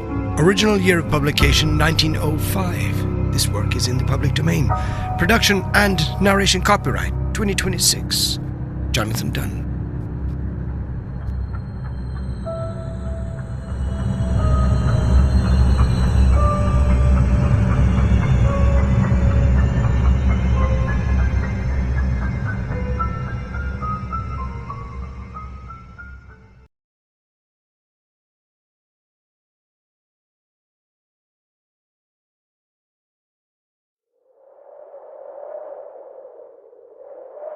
Shadow, a Parable, written by Edgar Allan Poe, narrated for you by Jonathan Dunne.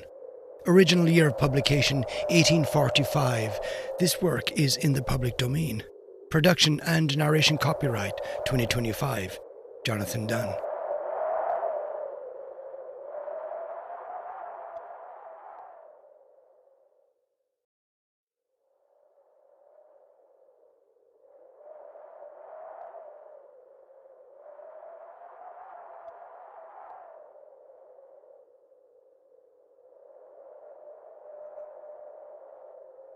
Yea, though I walk through the valley of the shadow. Psalm of David. Ye who read are still among the living, but I who write shall have long since gone my way into the region of shadows. For indeed strange things shall happen, and secret things be known, and many centuries shall pass away ere these memorials be seen of men. And when seen, there will be some to disbelieve, and some to doubt, and yet a few who will find much to ponder upon in the characters here graven with a stylus of iron. The year had been a year of terror, and of feelings more intense than terror, for which there is no name upon the earth.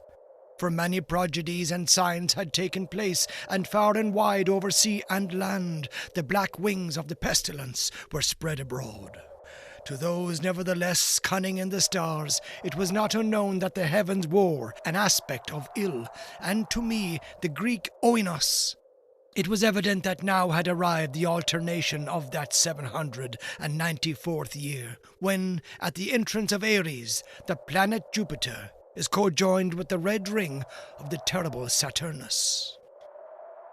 The peculiar spirit of the skies, if I mistake not greatly, made itself manifest not only in the physical orb of the earth, but in the souls, imaginations, and meditations of mankind. Over some flasks of the red Chian wine, within the walls of a noble hall, in a dim city called Ptolemais, we sat at night, a company of 7, and to our chamber there was no entrance, save by a lofty door of brass. And the door was fashioned by the artisan Corinos, and being of rare workmanship, was fastened from within. Black draperies, likewise, in the gloomy room shut out from our view the moon, the lurid stars, and the peopleless streets. But the boding and the memory of evil, they would not be so excluded. There were things around us, and about of which I can render no distinct account. Things material and spiritual, heaviness in the atmosphere, a sense of suffocation, anxiety, and, above all, that terrible state of existence which the nervous experience when the senses are keenly living and awake. And meanwhile the powers of thought lie dormant. A dead weight hung upon us. It hung upon our limbs, upon the household furniture, upon the goblets from which we drank, and all things were depressed and borne down thereby. All things save only the flames of the 7 lamps which illumined our revel. Uprearing themselves in tall, slender lines of light, they thus remained burning, all pallid and motionless. And in the mirror, which their lustre formed upon the round table of ebony at which we sat, each of us there assembled beheld the pallor of his own countenance, and the unquiet glare in the downcast eyes of his companions. Yet we laughed, and were merry in our proper way, which was hysterical, and sang the songs of Anacreon, which are madness, and drank deeply, although the purple wine reminded us of blood. For there was yet another tenant of our chamber in the person of young Zoilus, dead, and at full length he lay enshrouded, the genius and the demon of the scene. Alas! He bore no portion in our mirth, save that his countenance, distorted with the plague, and his eyes, in which death had but half extinguished the fire of the pestilence, seemed to take such interest in our merriment as the dead may haply take in the merriment of those who are to die. But although I, Oenos, felt that the eyes of the departed were upon me, still I forced myself not to perceive the bitterness of their expression, and gazing down steadily into the depths of the ebony mirror, sang with a loud and sonorous voice the songs of the son of Teos. But gradually my songs they ceased, and their echoes, rolling afar off among the sable draperies of the chamber, became weak and undistinguishable, and so faded away. And lo! From among those sable draperies where the sounds of the song departed, there came forth a dark and undefined shadow. A shadow such as the moon, when low in heaven, might fashion from the figure of a man. But it was the shadow neither of a man, nor of God, nor of any familiar thing. And quivering a while among the draperies of the room, it at length rested in full view upon the surface of the door of brass. But the shadow was vague, and formless, and indefinite, and was the shadow neither of man nor of God, neither God of Greece nor God of Chaldea, nor any Egyptian god, and the shadow rested upon the brazen doorway, and under the arch of the entablature of the door, and moved not, nor speak any word, but there became stationary, and remained. And the door whereupon the shadow rested was, if I remember aright, over against the feet of the young Zoilus, enshrouded. But we, the seven there assembled, having seen the shadow as it came out from among the draperies, dared not steadily behold it, but cast down our eyes, and gazed continually into the depths of the mirror of ebony. And at length I, Oenus, speaking some low words, demanded of the shadow its dwelling and its appellation. And the shadow answered, I am Shadow, and my dwelling is near to the catacombs of Ptolemaeus, and hard by those dim plains of Eleusion, which border upon the foul Caronian Canal.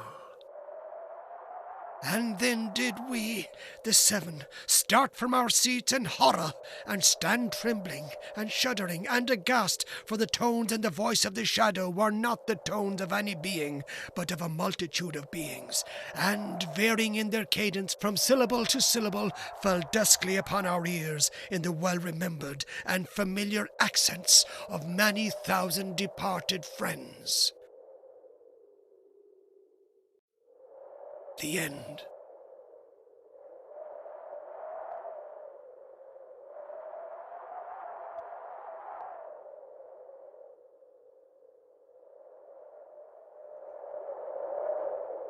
This has been Shadow, a parable, written by Edgar Allan Poe, narrated for you by Jonathan Dunne.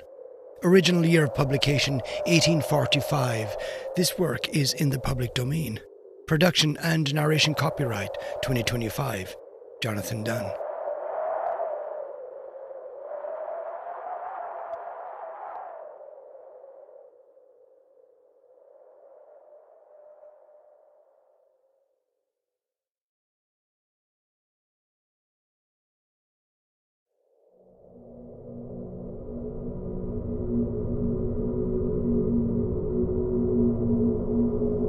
Rats.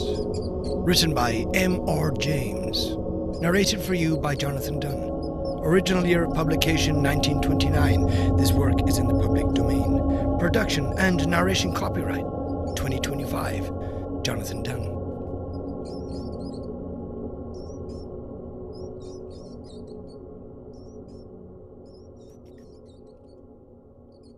And if you was to walk through the bedroom now, you'd see the ragged, mouldy bedclothes, a-heaving like seas, and a-heaving with what? He says. Why, with the rats under 'em. But was it the rats, I ask? Because in another case it was not. I cannot put a date to the story, but I was young when I heard it, and the teller was old. It is an ill-proportioned tale, but that is my fault, not his. It happened in Suffolk, near the coast, in a place where the road makes a sudden dip, and then a sudden rise, as you go northward.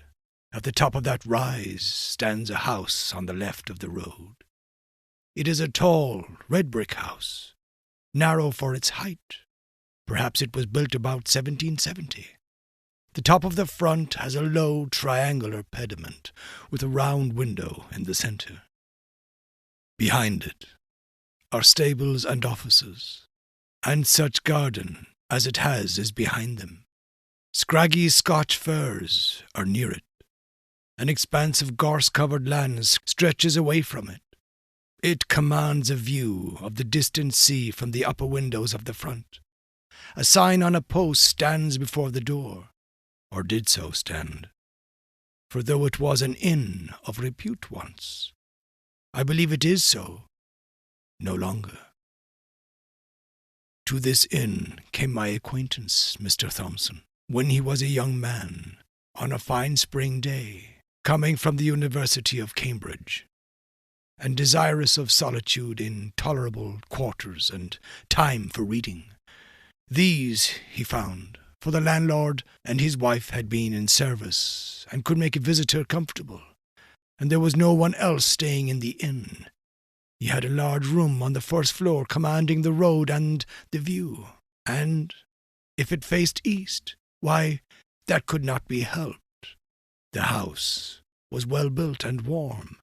He spent very tranquil and uneventful days, worked all the morning, an afternoon perambulation of the country road, a little conversation with country company, or the people of the inn in the evening over the then fashionable drink of brandy and water, a little more reading and writing and bed, and he would have been content that this should continue for the full month he had at disposal. So well was his work progressing, and so fine was the April of that year, which I have reason to believe was that which Orlando Whistlecraft chronicles in his weather record as the charming year. One of his walks took him along the northern road, which stands high and traverses a wide common called a heath. On the bright afternoon when he first chose this direction, his eye caught a white object some hundreds of yards to the left of the road, and he felt it necessary to make sure what this might be. It was not long before he was standing by it, and he found himself looking at a square block of white stone, fashioned somewhat like the base of a pillar, with a square hole in the upper surface, just such another you may see at this day on Thetford Heath.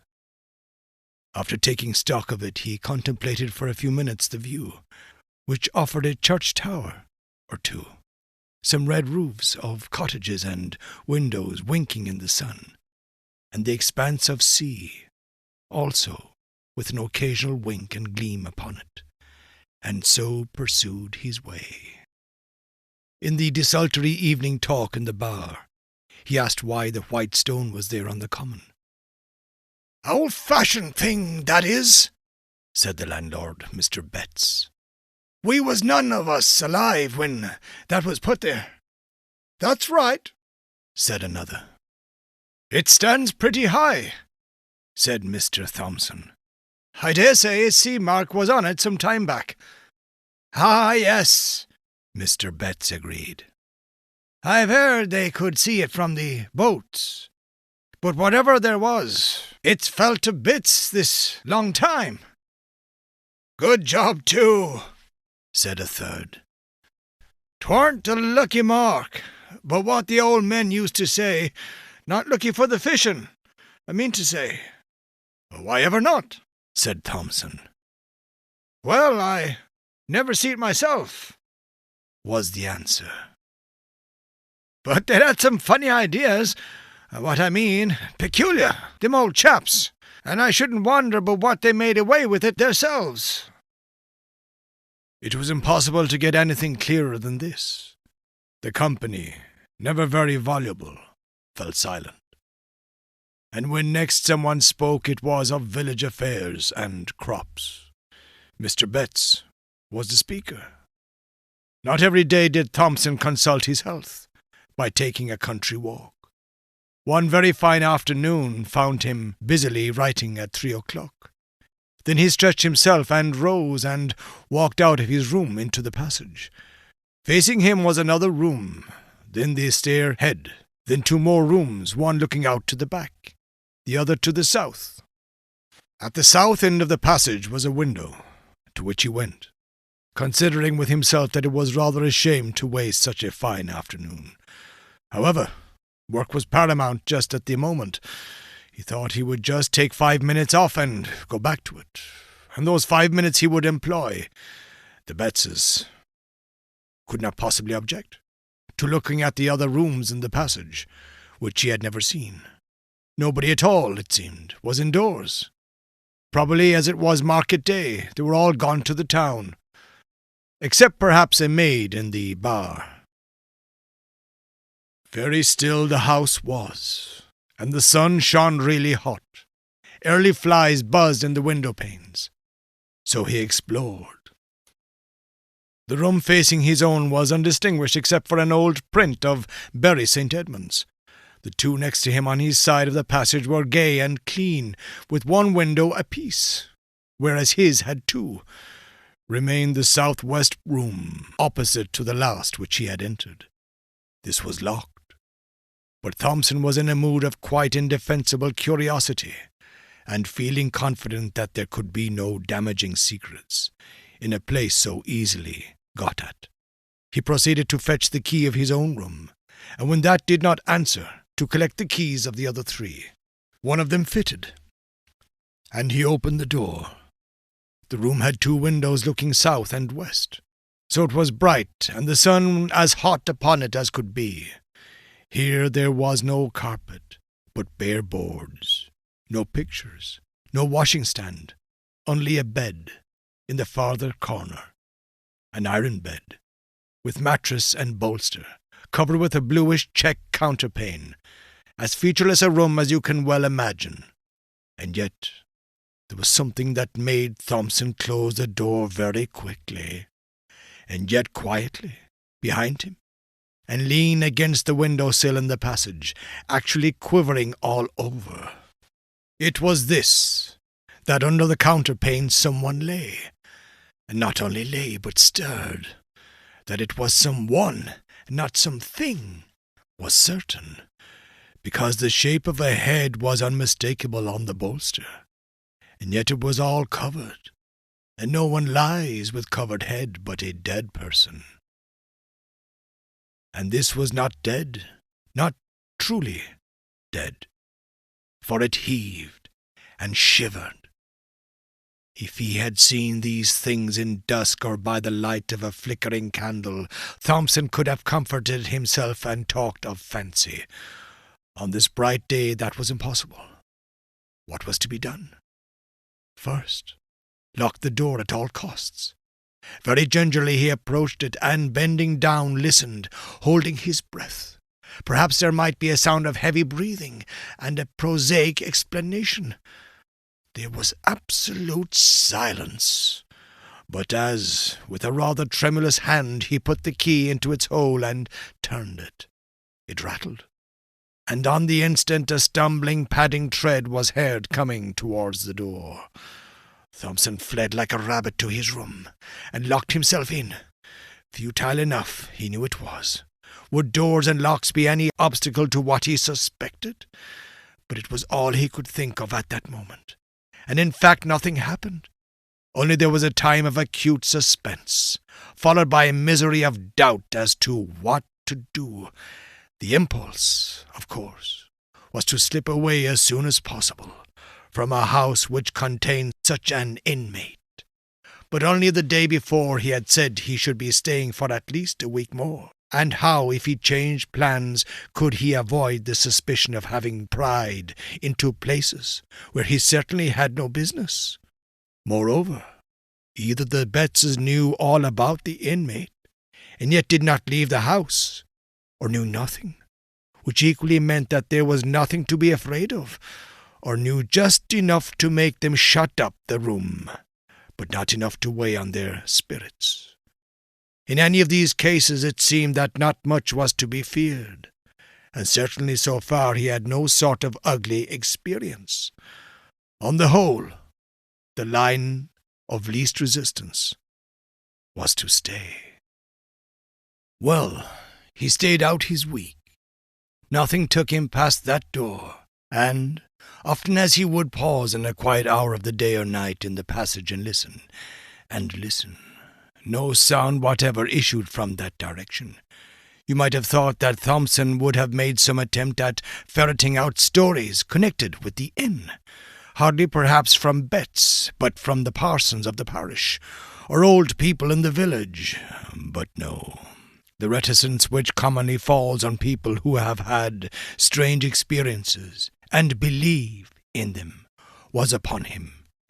Nevertheless, As the end of his stay drew near, his yearning after some kind of explanation grew more and more acute. On his solitary walks he persisted in planning out some way, the least obtrusive, of getting another daylight glimpse into that room, and eventually arrived at this scheme. He would leave by an afternoon train, about 4 o'clock. When his fly was waiting and his luggage on it, he would make one last expedition upstairs to look around his own room and see if anything was left unpacked. And then, with that key, which he had contrived to oil, as if that made any difference, the door should once more be opened, for a moment, and shut. So it worked out. The bill was paid, the consequent small talk gone through while the fly was loaded. Pleasant part of the country. Been very comfortable, thanks to you and Mrs. Betts. Hope to come back sometime. On one side. On the other, very glad you've found satisfaction, sir. Done our best. Always glad to have your good word. Very much favour we've been with the weather, to be sure. Then, I'll just take a look upstairs in case I've left a book or something out. Don't trouble, I'll be back in a minute. And as noiselessly as possible, he stole to the door and opened it. The shattering of the illusion. He almost laughed aloud. Propped, or you might say sitting, on the edge of the bed was nothing in the round world but a scarecrow. A scarecrow out of the garden, of course, dumped into the deserted room. Yes, but here amusement ceased. Have scarecrows bare bony feet? Do their heads loll onto their shoulders? Have they iron collars and links of chain about their necks? Can they get up and move, if never so stiffly, across a floor, with wagging head and arms close at their sides, and shiver? The slam of the door, the dash to the stairhead, the leap downstairs were followed by a faint. Awaking, Thompson saw Bet standing over him with the brandy bottle and a very reproachful face. "You shouldn't have done so, sir. Really, you shouldn't. It ain't a kind way to act by persons as done the best they could do for you." Thompson heard words of this kind, but what he said in reply he did not know.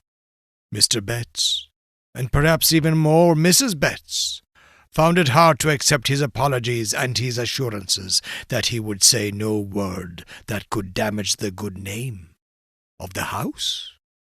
However, they were accepted.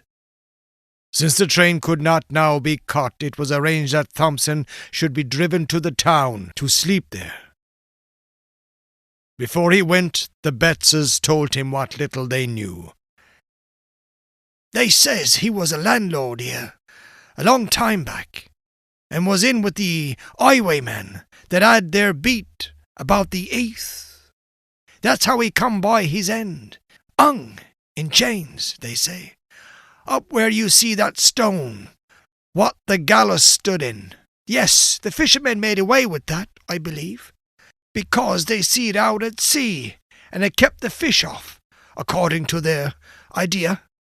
Yes, we had the account from the people that had the house before we come.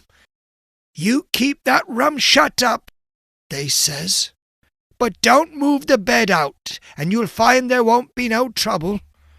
And no more there has been, not since he haven't come out into the house.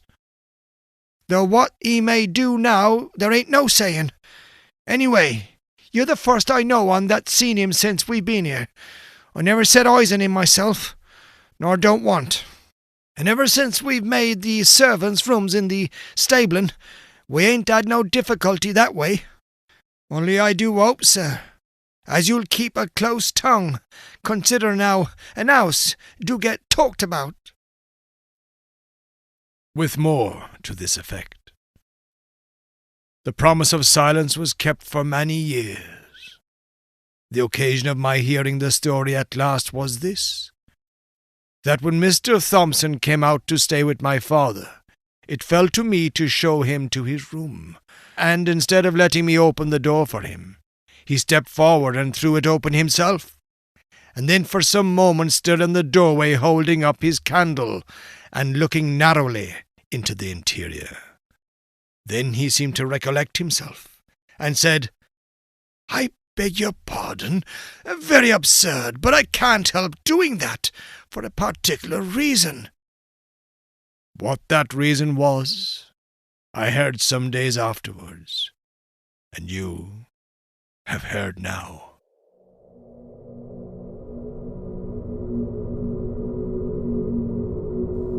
This has been Rats, written by M.R. James, narrated for you by Jonathan Dunne.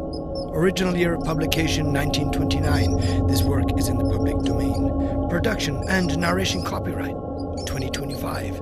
Jonathan Dunne.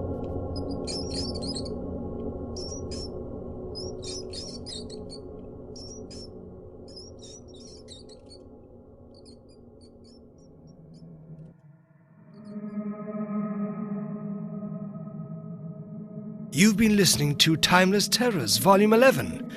If these stories have unsettled the silence around you, if they've left a lingering echo where comfort once lived, then their work endures. Join us again for Timeless Terrors, Volume 12. Until next time, beware of the quiet ones. Good night. This has been Timeless Terrors, Volume 11, narrated for you by Jonathan Dunne. Production and narration copyright 2026, Jonathan Dunne.